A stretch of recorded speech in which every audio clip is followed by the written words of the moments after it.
games like Splatoon, Gotcha! Super Mario Maker, Wanna play? You made this? Yep.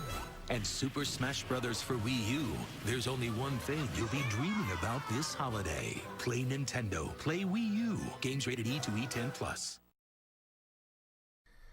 Okay, the first collection video over the Wii U. Who knew? Yeah, I got one a couple of years ago during Christmas time for myself, and now that the holidays are around, and with the Nintendo Switch coming up, what better console to go to next? I have quite a few games, as expected, since I love Nintendo, and the Wii U kind of brought back a lot of that love with some of the games we're about to see. So here's the first video, and I hope you guys enjoy. The first Wii U game I'd like to cover is Mario Party 10. A game that really a lot of fans of Nintendo have fallen out of favor with since they stopped the individual board aspect of the game. There are only 3 levels to choose from in the regular Mario Party, but what makes this game fun isn't actually Mario Party itself, but it's the other modes. In particular, it's Bowser Party, where either you can have the computer or one of your friends become Bowser, where his sole purpose is to kick your ass. That's where this game has a lot of the party aspect fun with your friends and family. Now, the other mode I'd like to touch on is the Amiibo Party, where you can become Amiibos, and it's almost like what the Mario Party games are on the DS, where it's a lot more simplistic. The mini-games are still just as fun as ever, and boy does it become competitive at times. Here on Moosen Spiel, we've actually played a few Mario Parties ourselves with a few of my friends and with my family, and we all had a blast playing it, particularly Bowser Party, as you can see here. I can't iterate enough that Bowser Party itself is a lot of fun, but the original Mario Party mode still lacks, which I think that's, again, where a lot of people just don't like it anymore. The fact that you can't move around yourself, everyone's in the same car all the time and competing for stars, it really lacks that sense of competitiveness that Mario Party has, or has had, better said.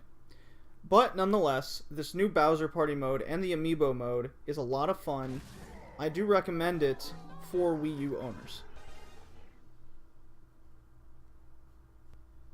Now, here's a party game that got a lot of hate, and I can totally see why. It's Animal Crossing Amiibo Festival. Now, if you've played any of the Animal Crossing games in the past, they're a lot of fun. They're time killer games, and they really tried to bring that same aspect to this board game. You have to play for at least 4 or 5 hours to get enough points and experience for all your characters, and to get enough unlockables so you can start playing other aspects of the game, which are actually kind of fun. However, you do need to get, and it is recommended to get more than 2 amiibo to fairly play the game with up to 3 to 4 players. The board's very simple. It's actually much more fun, as my friends and I found out on Moosen Spiel, to actually play to lose, which means trying to get the least amount of happy points, which is the goal to the game. You can play through the different months, and the game does get a bit boring. It's very repetitive in the dialogue, but there's something still fun about it. It's really in the eyes of the beholder, where you make your own house rules and you have fun that way. The mini modes are played through the cards that you get, which are $3 to $5 depending where you are a pack. And so the fact that you can't use your amiibos and you have to buy these cards separately, I am not a fan of. Luckily, I was able to get a couple packs for free, so I was able to play these modes. And yeah, they're kind of fun. So the game definitely isn't worth more than, I would say, $15, but it is fun as a party game for just a couple rounds at least. Party game number 3, Skylanders Swap Force. Now, compared to the other Skylanders games, it still is, you have to have your portal, you have your figures that you level up through a very childish, yet humorous game.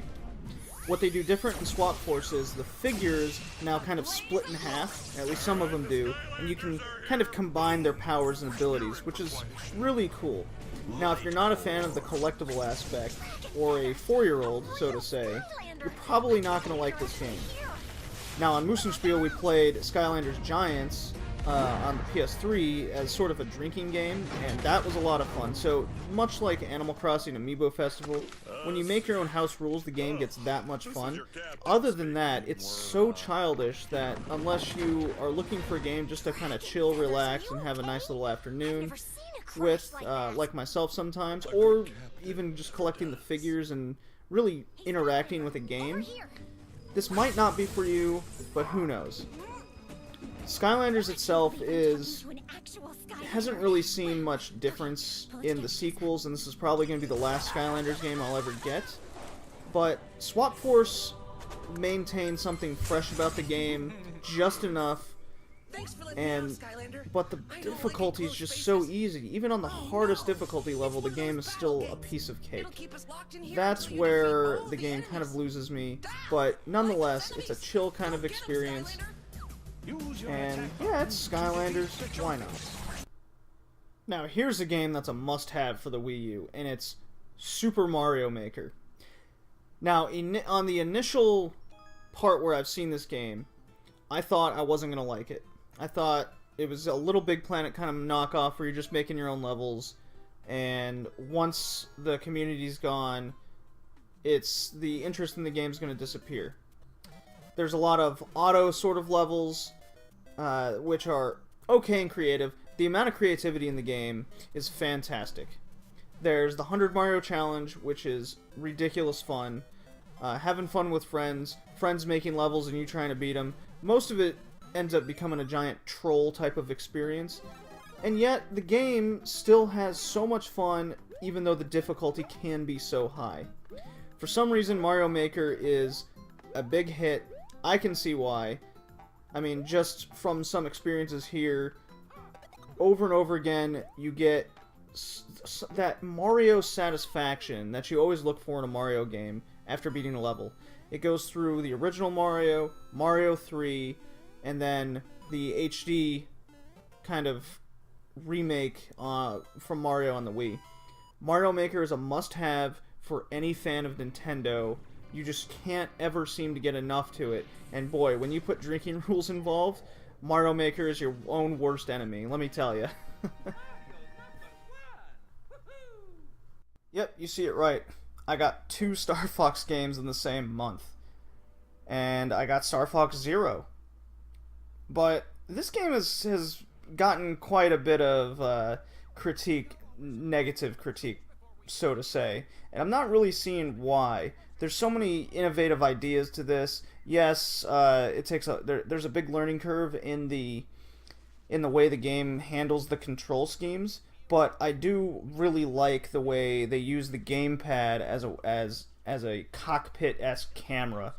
It took me a little while to get a hold of the controls, but man, when I did get a hold of it, it was actually really fun. No, the game still doesn't compare to what I have experienced in Star Fox on the Super Nintendo, but I am having a lot of fun with this game, needless to say.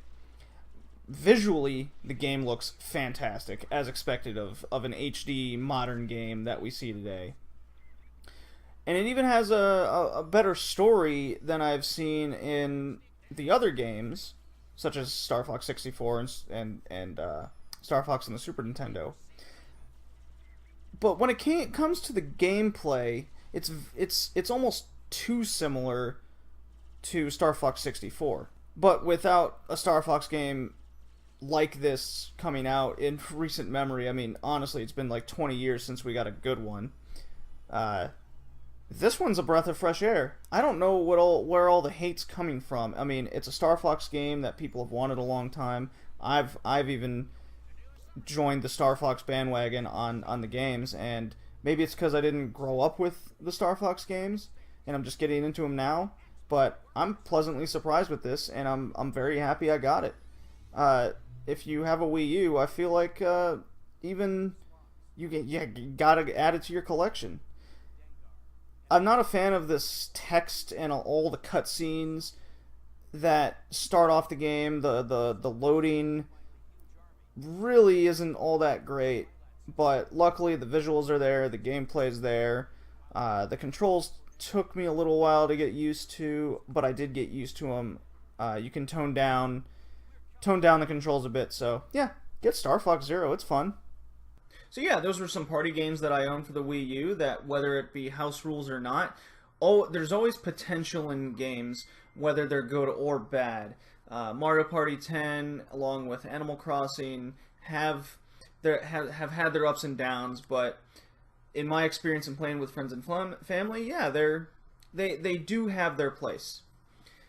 So the next video will be more over the Wii U, and I would actually go as far as saying that they were console sellers. They are console sellers. They are good reasons to appreciate the Wii U as a good part in gaming in this generation. And I hope you guys look forward to the next video.